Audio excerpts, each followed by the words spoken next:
morning guys! Andito tayo ngayon sa kitchen. Actually, kanina pa ako gising. Siyempre, magti-10 na yata. And then, ang dami ko nang nagawa. Nakapagsalang na ako ng labahin. And, nalinis ko na tong kitchen. Nalinis ko na tong top part. Tapos yung mga counter. Yan, nalinis ko na rin to. And, nasalang ko yung dishwasher. Ito na lang part na to, ang hindi ko pa nalilinis. And, ito. Itong nasa center island, hindi ko pa yan napupunasan. So, nagde-deep cleaning ako kasi, ayan, nilalapit ko yung camera. So, ganyan yung itsura ng mga ibabaw ng mga cabinet. Kasi maalikabok talaga dito sa bahay namin, guys. Ayan. Kasi nga, katabi namin, Steelworks. And then, nasa highway din kami banda. So, ganyan mag-alikabok. So, itong mga ibabaw na to, napunasan ko na yan. Pati yung mga canisters na yan, napunasan ko na. And then, ito, nabalik ko na yung decor dito. Same din with dito. Ayan, napunasan ko na rin tong mga to. So, ayan, napunasan ko na rin yung mga backsplash. And, pati dito, napunasan ko na rin to. Pati itong mga mixers ko, napunasan ko na yan, ang alikabok nila. Parang yung may mga amag na ganun.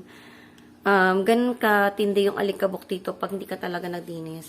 And then, itong microwave oven, ayan, nalinis ko na rin siya. So, yung tip para maglinis ang microwave oven, maglagay kayo ng cup ng water, tapos i-heat up nyo like for 2 minutes. Then, after that, tsaka nyo siya punasan. Mas madaling punasan dahil lumambot na yung mga namuong drippings ng food or kung ano man doon sa loob ng microwave oven nyo. So, ganun lang ginagawa ko. And after that, inisprayan ko pa rin ng konting tips para mas ma-disinfect siya. Itong range din, itong stove namin, itong oven, lilinisan ko din siya. Kasi kahapon, nagluto si daddy, nagpakulo na siya nung para sa lechon kawali. So, ayan, may mga dumi-dumi na. Sorry sa ingay, guys. Alam nyo na yan, you know the drill. Dahil umaga at may mga nagtatrabaho na sa Steelworks. So, ayan. Then ito, mininisin ko lang ng konti din yan. So, dito yung step stool ko. Kasi, nagtanggal na rin ako nung mga Christmas decor ko dun sa ibabaw. So, yung konti lang naman talaga yung decors ko dito sa kitchen. Kasi, ayoko nga ng sobrang dami.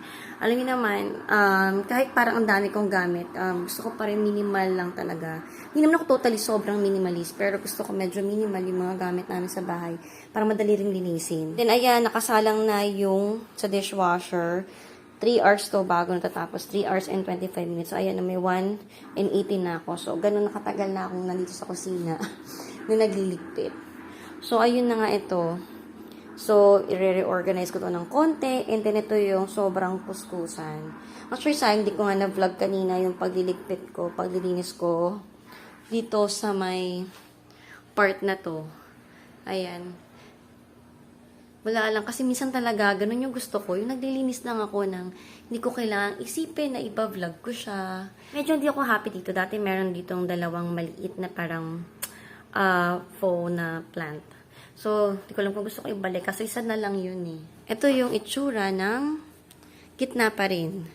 Kasi lahat iniipon ko muna talaga dyan bago ko sila ayusin ulit. Ito na yung lahat ng mga nalabhan ko. So, lahat ng beddings, ayan, tapos ko ng labhan.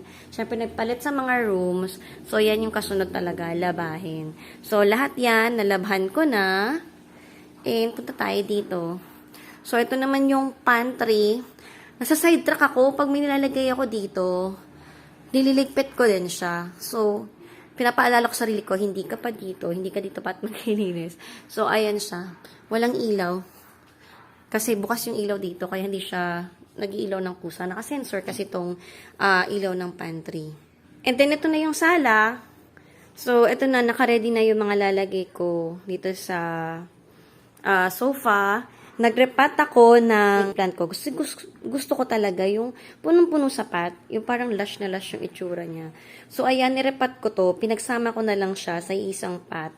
And now, gusto kong bumili ng snake plant pa ulit. para dun sa isang pot. Kasi syempre nawala na laman yung isang pot. And then ito na, sinabit na namin tong elephant na wall art. And then, ito namang isang snake plant pa na nasa kwarto namin, nilagay ko dito. So, kulang ngayon ng plant dun sa kwarto. Then ito yung isang pot na tinanggalan ko ng snake plant. So, maganda kasi siya na ganun, yung punong-puno. Ewan ko, ako kasi ganun yung gusto ko, yung punong-puno yung itsura ng pot. Yung iba kasi ayaw nun. So, ayan yung itsura ng sala natin, guys. Ayan. So, ito yung ilalagay ko. So, blue and white and green. Yan yung team ngayon ng sala natin. Dito, wala pa nangyayari. So, tinatry kong magdahan-dahan kasi medyo sumasakit na yung balikat ko talaga ngayon sa pagliligpit. Nasusobrahan na naman ako sa kasipagan. Which is, hindi magandang sign yan. So, yan, pakita ko sa inyo yung kalat, kaganapan dito sa study area din to eh. So, ayan. Or yung parang panghalawa din naming dining area. So, ganyan pa rin siya kakalat. And then, ito yung mga ligpitin ko. Tuyo na kasi yan. And then, ito, actually, tatanggalin ko na rin to. Yung mga sinampay ko. And then, ito na yung update sa aquarium ni Daddy. So, ayan na. Naglagay na siya ng maliit na fish. Pampakain lang niya yan, alam ko, sa axolot niya. So, mga 2 months to kasi, or 3 months, kailangan nakaprep na yung aquarium bago ilagay yung axolot. Ayan o, may kalat dito. Kailangan ko pang ayusin to. And then ito, hindi ko pa rin natatackle yan. Then ito yung isang aquarium. So, ayan na yung mga natitirang isda ng mga bata. Malaki na sila. So, ayan yung itsura ng bahay. So, ito na lang talaga. Ito na lang, yung pag naubos yung labahin ko, tapos, ayos ko na yung gitnang yun. Tapos na ako, finally, sa bahay. Sobrang salamat. And then, yung kids room. Diba? Sabi sa inyo, pag umaga, nagugulo talaga yung bahay namin. So, ayan, hindi pa sila nakakapagligpit ng higaan nila. Dahil nasa class na sila. Normally, liligpitan nila to during break nila sa class. Babalikan nito, pinapaligpit ko to sa kanila.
Tapos na yung labahin ko. So, ayan siya. Ayan, pinaliguan ko yung bears. Ito yung nasa kwarto ng mga bata. Actually, regalo ko to kay Daddy dati. Ayan, no? Pwede maglaba dito sa washing machine ng mga stuffed toy. Ayan, naka-delicate lang. So, hindi siya nasisira. Ayan, ang ganda-ganda pa rin niya. 'Di ba? Ayan, no? So, malinis na siya.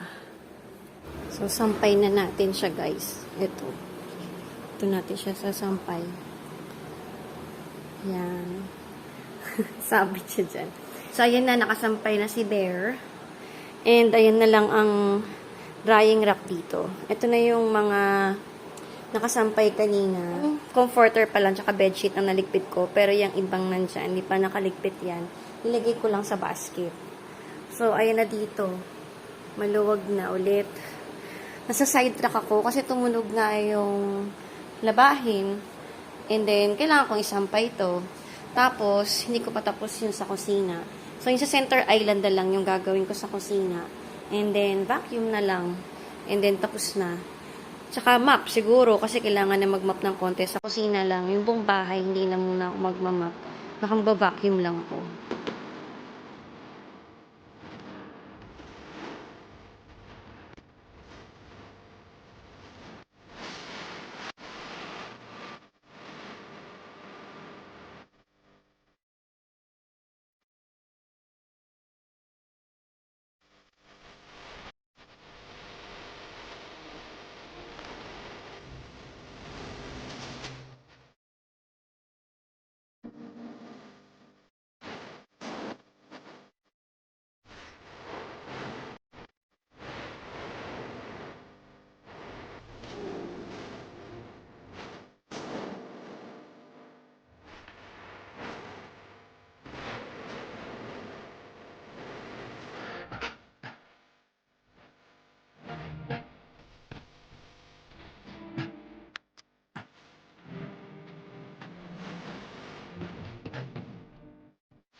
Lunch na guys. And, ayan. Ang ulam namin is, ayun, di ba? Lechon kawali. Lechon kawali, tas may kare-kare sauce. So, wala kaming gulay sa kare-kare dahil hindi kami nakabili ng gulay. And then, itong girls, ayan, nag-unload sila ng dishwasher. And then, yung isa naman, nag-set up ng table. Si Bunso nagtago kasi wala siyang t-shirt. Kaya, nagtatago siya.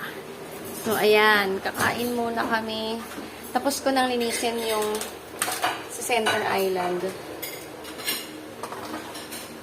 So, ayan o. So, ayan si Achi. Nagsiset up siya ng table.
ko na yung mga Christmas decors off cam. Hindi ko na pinakita sa inyo kasi literal na isusuot ko lang naman sila dito sa storage containers na to.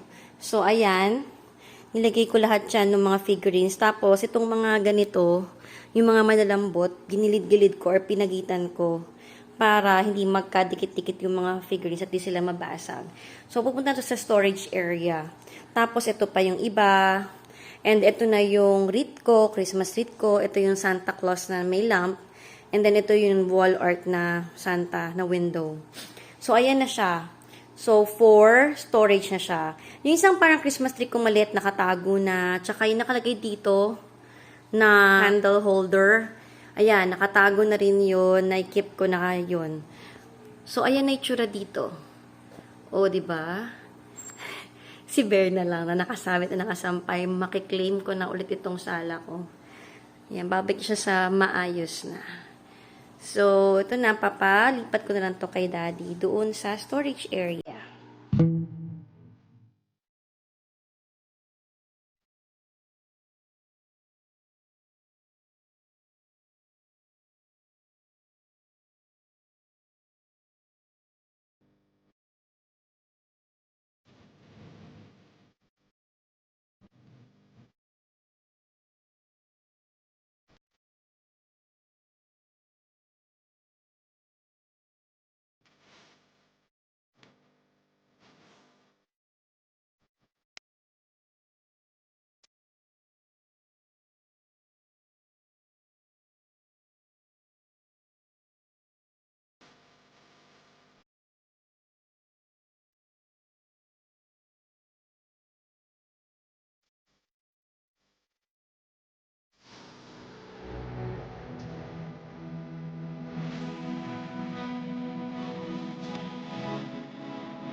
Again, thank you so much for watching and see you in my next vlog. God bless. Bye!